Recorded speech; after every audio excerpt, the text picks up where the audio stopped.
Salam ku johar ar apya no Olchiki Chacha YouTube channel apya atan daram as chel ka mena apya asok kanañ moj bes bera ge mena apya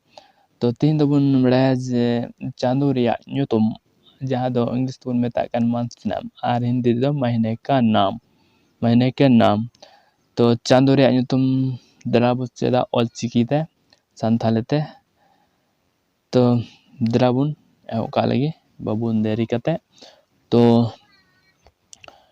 Mag do English te jaha bun metakan January, Fagun do February, Chat do March,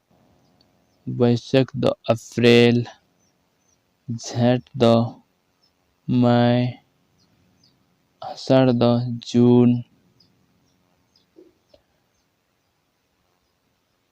R San do July,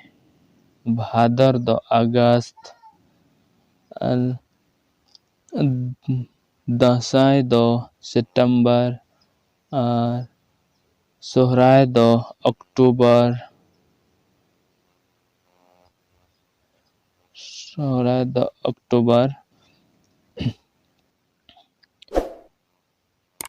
R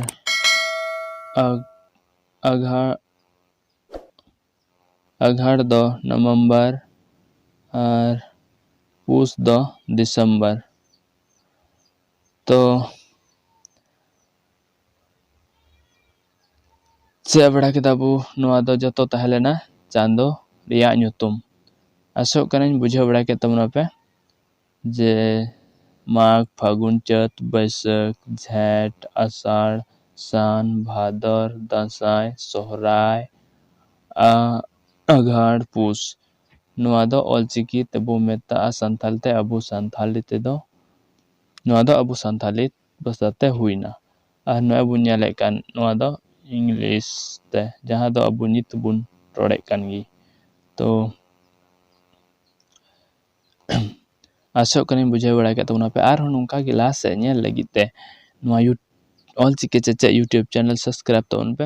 ar nongkan gi moj abuak aricali riya jaha do पढ़ा लिखना बुझाव लिखना आरो Olchiki पढ़ा लगी ते हो नोंकाना video बनावे kan tabuna to ona lagi te Olchiki नोआ Chacha channel subscribe taun pe ma tobe enkhan joto ko johar.